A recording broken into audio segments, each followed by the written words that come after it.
cause of death is listed simply as homicide.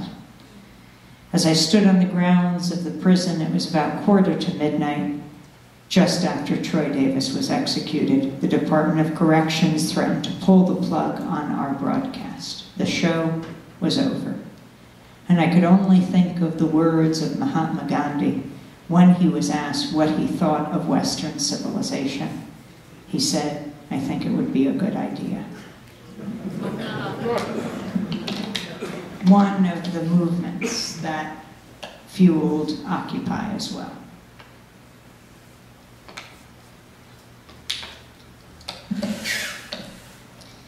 These movements are very important for journalists to cover because journalism is the first draft of history. But I am deeply concerned about the level of crackdown right now in this country, and particularly the militarization of police. You know, we have a law in this country called the Posse Comitatus Act, and it says that it's not a good idea for U.S. soldiers to walk the streets of the United States, to march through our streets. But I feel the way that the authorities have gotten around this is by militarizing the police. I'm not even just talking about riot police. We are talking about police who are so kitted out, it is well beyond riot police. You know, it's no longer the shields just on the face, it's full body shields. They move forward, they're like a wall. They've got dogs, they've got horses, but they've got much more. Since 9/11, local police departments have gotten billions of dollars. They're buying tanks, they're buying drones. The level of surveillance is unprecedented. The AP did a great pioneering series this year, for which they won the Pulitzer Prize, about the surveillance of one police department, New York Police Department, the surveillance they were doing of Muslims and Arab Americans in the United States, of peace-loving communities, which in no way, in terms of their actions, justified what the New York Police Department was doing. Thousands of people they were monitoring. They were doing what's called mosque crawling. They were monitoring students. Yale University president put out a statement of outrage. How dare you monitor our students? Yale's in Connecticut. The New York police were monitoring students in Connecticut. We're monitoring people in New Jersey. One of the things that broke the case was a New Jersey landlord who found all this surveillance equipment in one of his apartments. And he called the police. He was nervous, but it was the police. We had on Democracy Now! A young CUNY student, City University of New York, and he was named in the police documents that AP got under the Freedom of Information Act, and his parents didn't want him to go on Democracy Now! They said, "Don't get us targeted, we don't want to be focused on." He said, "We already are. My name is in the documents. Our only protection is if I speak out."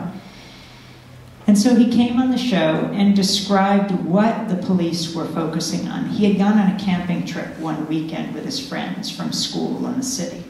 And he figured out that the guy who drove them was probably the infiltrator. And every detail of this camping trip was written down in the police reports. And it said these students were so extreme that they prayed 4 times a day. He said this infiltrator was so stupid he didn't know we pray 5 times a day. But this doesn't increase our national security. This decreases it. When a community feels under siege, they close in on themselves. They're much less likely to report anything that they find to be a problem because they feel that it will be used against them. This does not help us. I was talking about this on a national network, and the reporter said to me, "But you know, you got to be realistic. Look what happened September 11th, and then there were other attempts, you know, like the bomber in Times Square, an attempted bombing of Times Square." And I said, but the issue is generalizing. I'm not saying people, individuals, are not going to want to do bad things, but we do not generalize it we should not be generalizing it to a whole population. I mean, when Timothy McVeigh blew up the Oklahoma City Federal Building, did the police of this country monitor every white Christian community in the United States? No, they picked them up.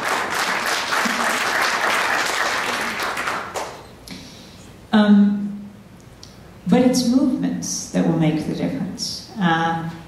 November 2008, when President Obama was elected, I mean, it was an historic moment, no matter who you voted for. If nothing else, the fact that the first African-American president was elected in a land with a legacy of slavery. I think the world heaved a sigh of relief that night. People felt they had been hitting their heads against a brick wall for so long that wall became a door. The door opened a crack. The question was, would it be kicked open or slammed shut? And that's not up to one person. That's up to you in this room and people like you and not like you all over this country. I mean, I think also what was historic is the number of people who came out. I mean, the number of young people who voted, African Americans who voted, all the different movements that worked together, the peace movement electing President Obama. I think the reason he was a Democratic nominee over Hillary Clinton is that she had voted for the war in Iraq. He was against it. She hung on to that position to almost the bitter end. She saw she was going down. She said maybe she got it wrong, but it was too late. The environmental movement elected him. Gay and lesbian movement elected him. All of these movements. And then what happens when the community organizer-in-chief becomes the commander-in-chief? Who community organizes then? I mean, the good thing is parents all over this country are now saying maybe to their children, you can be a community organizer too. But when this most powerful person sits down in the Oval Office and those who are used to having the ear of the most powerful person whisper their demands in it, if he can't point out the window and say, if I do that, they will storm the Bastille. If you're not out there, he's in big trouble. And that's when he agrees with you. What about when he doesn't? What do you do then? I mean, here the peace movement elected President Obama, and yet he's presided over the longest war in US history. Sure, President Bush started it, but President Obama escalated it. And then there's the drone wars. I mean, everyone should read this report from Stanford Law School and NYU Law School called Living Under Drones. It just came out. The law professors went to Pakistan, interviewed people. It said that something like only 2% of those killed are, quote, high-level targets. So where does that leave the other 98%? Civilians. And it's not just I mean, we're talking about thousands of deaths. But it's not just the horrific deaths. They write that the whole community is breaking down. That people are afraid to go outside, to go join together for their jirgas where they do conflict resolution. They're afraid to gather. They're afraid for their kids to go to school. I mean, Pakistanis overwhelmingly consider the United States their enemy when we're supposed to be their ally. So what do you do if you were part of the peace movement and you elected President Obama? What do you do about Obama's drone wars? And if you're an environmentalist, President Obama flies into Copenhagen, the UN summit, and scuttles any kind of meaningful agreement to reduce greenhouse gas emissions. He's presided over, or the Obama administration has prosecuted more whistleblowers, charging them with espionage. Some of them high-level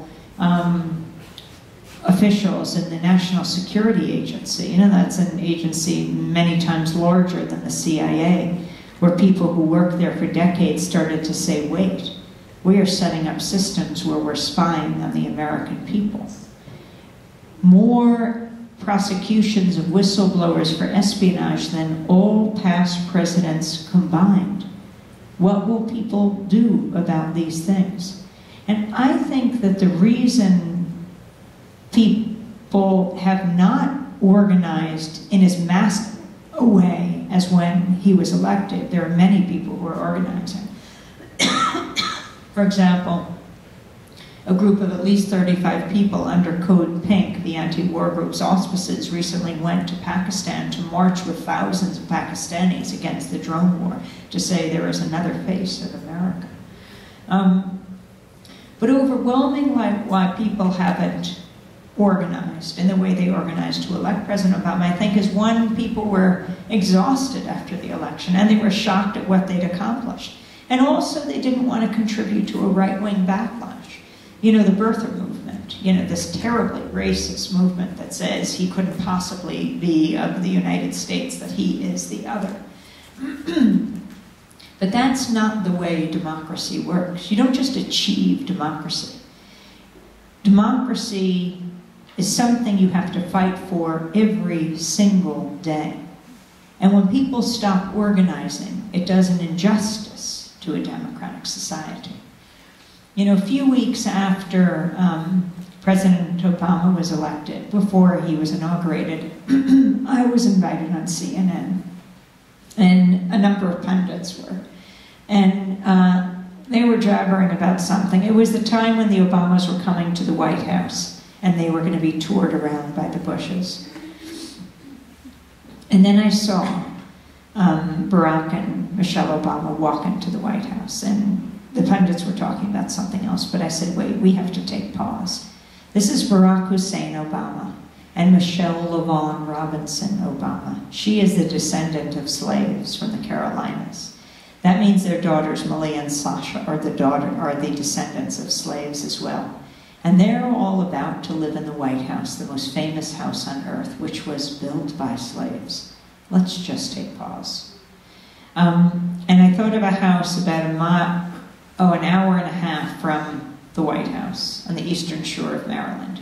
You know, Frederick Douglass was born there, the greatest abolitionist of all time. He was enslaved as a youth and a teenager, and it might not surprise you to know he was a troublesome slave. So he was handed over to a slave breaker named Ed Covey, whose property was Mount Misery, and he was tortured and beaten there, but he escaped, he headed north, and he changed the world. He came north, and there's a coffee shop I go to in New York that has a plaque on the outside that says, this is where Frederick Douglass took refuge when he came north, in the printing press building of David Ruggles, born a free black man in Connecticut. I always thought about how these two men, you know, Frederick Douglass started the North Star newspaper, saw the media as their form of liberation, of emancipation, because information is power. So that property, Mount Misery, that was the name of Ed Covey's property in St. Michael's, Maryland, was bought in around 2003 by Donald Rumsfeld, the Secretary of Defense. It was his vacation home. And this really surprised me. Mount Misery is Donald Rumsfeld's vacation home? And so, you know, I read it on the internet, and especially for young people here, the internet is something we must preserve, make sure it is open and free. But I really do think you have to check everything you read on the internet, because it can also be a global rumor mill, and we have to be very careful. So Dennis Moynihan and I headed down to St. Michael's to investigate. And I realized when I got there, I have no idea where Donald Rumsfeld lives. So I saw this organic coffee shop ahead of us, and I thought, they'll tell the truth. So I went inside. And they said, what would you like? I said, I'd like to know where Mr. Rumsfeld lives. They said, oh, just go out back. You'll hit Mount Pleasant Road. Don't go down that road. Make a right, another right. You'll hit Mount Misery Road. Go to the end. That's where he lives. Well, I think we were on to something. So we went outside. We didn't go down Mount Pleasant Road. We made a right and another right. It seemed we couldn't go right enough, but we eventually got, you know, hit Mount Misery Road, and there we saw the black tinted windows of the Secret Service SUV, and we knew we'd arrived. So I got out with my video camera, and I started zooming in as they were zooming out, and I'm thinking, does Secretary Rumsfeld know the significance of this place? But sure enough, there's a stake in the ground right next to the driveway that says Mount Misery.